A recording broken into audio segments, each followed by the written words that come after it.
రంగారెడ్డి జిల్లా గండిపేట మండలంలోని కోకాపేట భూముల ధరలు సరికొత్త రికార్డులు సృష్టిస్తున్నాయి. ల్యాండ్ ధరలు తారాజువ్వల్లా చుక్కల్లోకి దూసుకెళ్తున్నాయి. ప్రభుత్వం నిర్వహించిన ఈ వేలంలో రికార్డు ధర పలికాయి.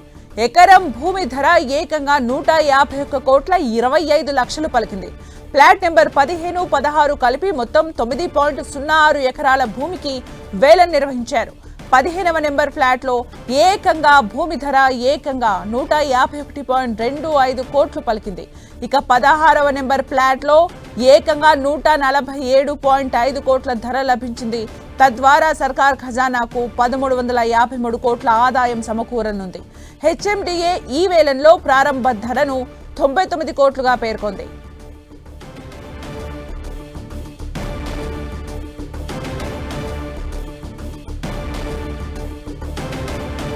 ఇక మరిన్ని అప్డేట్స్ మా ప్రతినిధి రాముడు అందిస్తారు. రాముడు. హైదరాబాద్ నగరంలో భూముల ధరలు ఎప్పటికప్పుడు పెరుగుతున్నాయనడానికి ఇది ఒక నిదర్శనంగా మనం చూడవచ్చు. అంటే 2023లో అక్కడ భూములను వేలం వేసినప్పుడు అత్యధికంగా 100 కోట్ల రూపాయలకు ఒక ఎకరం ధర పలికింది. కానీ ఇప్పుడు చూస్తే అది ఇంకా పెరుగుతూ పోతున్నటువంటి పరిస్థితి ఉంది. నియోపోలిస్లో ఉండేటువంటి దాదాపు 20 ఎకరాల వరకు లేఅవుట్ అంతా కూడా 22 ఎకరాల వరకు లేఅవుట్ను వరుసగా రెండు ప్లాట్లను రోజు 2 ప్లాట్ల చొప్పున వేలం వేస్తూ వస్తుంది హెచ్ఎండిఏ.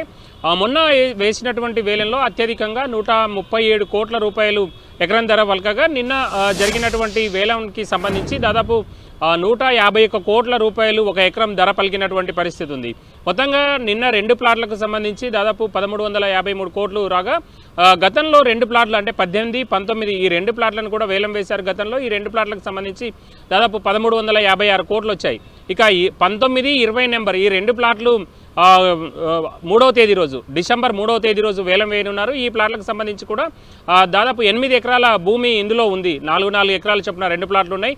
ఇది కూడా భారీగా ఆదాయం వస్తుందని అంచనా వేస్తున్నారు అధికారులు. పక్కనే ఓపెన్ స్పేస్, అదేవిధంగా బస్ కారిడార్ కోసం వదిలినటువంటి స్పేసు, ఖాళీ ప్లేస్ చాలా ఉంటుంది కాబట్టి పక్కనే దాంతో ఎక్కువగా డిమాండ్ వచ్చేటువంటి అవకాశం ఉందని కూడా ఆలోచిస్తున్నారు. దీంతోపాటు 5వ తేదీ డిసెంబర్ 5వ తేదీ రోజు నియోపోలిస్ పక్కనే ఉండేటువంటి గోల్డెన్ మైల్ లేఅవుట్లో దాదాపు 2 ఎకరాల భూమి ఉంది. అక్కడ దానిని వేలం వేయనున్నారు. దానికి కూడా భారీగా ధర వస్తుందని అంచనా వేస్తున్నారు. మొత్తంగా దాదాపు 23, 24 ఎకరాల వరకు మొత్తం భూమిని అంతా కూడా వేలం వేయడం ద్వారా ఎక్కువ మొత్తంలో డబ్బులు వచ్చేటువంటి అవకాశం ఉంది. భారీగా ఆదాయం వస్తుందని అధికారులు అంచనా వేశారు. అందుకు అనుగుణంగానే ఇప్పుడు బిడ్డర్లు కూడా భారీగా ధరను కోట్ చేస్తున్నటువంటి పరిస్థితిని మనం చూడొచ్చు. హైదరాబాద్ నగరంలో రియల్ ఎస్టేట్ భారీగా ఉంది, ఎక్కువగా డిమాండ్ ఉంది, ఇంకా రియల్ ఎస్టేట్కు బాగా స్కోప్ ఉందనడానికి ఇది ఒక నిదర్శనంగా చూడొచ్చు. ప్రధానంగా మనం చూస్తే ఈ రంగారెడ్డి అటువైపు ఉండేటువంటి వెస్ట్ హైదరాబాద్ వైపు ఉండేటువంటి ఫైనాన్షియల్ డిస్ట్రిక్ట్ ఆనుకొని ఉన్నటువంటి ప్రాంతంలో మాత్రం భారీగా ధరలు పెరుగుతున్నాయి. ఇంకొక అంశం, ఈ లేఅవుట్ నియోపోలిస్ లేఅవుట్ అనేది అంతర్జాతీయ ప్రమాణాలకు అనుగుణంగా ఈ లేఅవుట్ను రూపొందిస్తున్నారు.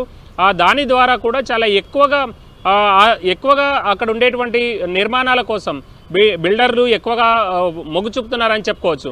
అంతేకాకుండా ఈ నిర్మాణం అంటే ఈ లేఅవుట్లో వచ్చేటువంటి నిర్మాణాలు బహుళ ఉపయోగాలకు, ఇటు రెసిడెన్షియల్ కానీ కమర్షియల్ వాటికి ఈ రెండింటికి మల్టీ యూజ్కి అవకాశం ఉంది కాబట్టి వాటికి ఎక్కువ ధర చెల్లించేందుకు కూడా బిడ్డర్లు కొంచెం మొగ్గు చూపుతున్నటువంటి పరిస్థితి ఉంది. అందులోనే మనం చూస్తే అక్కడ పర్మిషన్స్ కోసం వచ్చినటువంటి వాటి చూస్తే దాదాపు 50, 45, 50 ప్లస్ అంతస్తులకు పర్మిషన్స్ అక్కడ ఇస్తున్నారు. దానివల్ల ఎక్కువ మంది అంటే ఒకే ప్లాట్ దాదాపు 4 ఎకరాలు 5 ఎకరాలు ఒకే ప్లాట్ ఉండడం వల్ల 2-3 టవర్స్ లేపొచ్చు, లేదంటే ఒకే టవర్ చాలా పెద్దగా బిల్డ్ చేయొచ్చు. కాబట్టి బిల్డర్లందరూ కూడా ఆ ప్రాంతంలో ఉండేటువంటి లేఅవుట్లకు ఎక్కువగా మొగ్గు చూపుతున్నారు. ప్రధానంగా హెచ్ఎండిఏ వేసినటువంటి ఈ లేఅవుట్ మొత్తం కూడా దాదాపు 350-400 కోట్లు ఖర్చు చేసి మౌలిక వసతులను అంతర్జాతీయ స్థాయిలో ఏర్పాటు చేసింది. కాబట్టి అది కూడా ఒక అంశం, అక్కడ ఎలాంటి ఇబ్బంది ఉండకుండా ఉంటుంది. దాంతోపాటు ఔటర్ రింగ్ రోడ్డుకు కనెక్టివిటీ పెరిగింది. అంటే నియోపోలిస్ లేఅవుట్ నుంచి ఔటర్ రింగ్ రోడ్డుకు ప్రత్యేకంగా ఒక ర్యాంప్ను ఏర్పాటు చేశారు, ప్రత్యేకంగా రోడ్ను ఏర్పాటు చేశారు. ఇటీవల కాలంలో ముఖ్యమంత్రి రేవంత్ రెడ్డి ఆ రోడ్ను కూడా ప్రారంభించారు. ఇవన్నీ కూడా ఆ లేఅవుట్కు కలిసి వస్తున్నటువంటి అంశాలుగా మనం చూడొచ్చు. అందువల్లే హైదరాబాద్ నగరంలో ప్రధానంగా ఆ ప్రాంతంలో వెస్ట్ హైదరాబాద్లో భూములకు ఎక్కువగా డిమాండ్ ఉందని చెప్పవచ్చు. థ్యాంక్ యూ రాముడు ఫర్ ద అప్డేట్స్.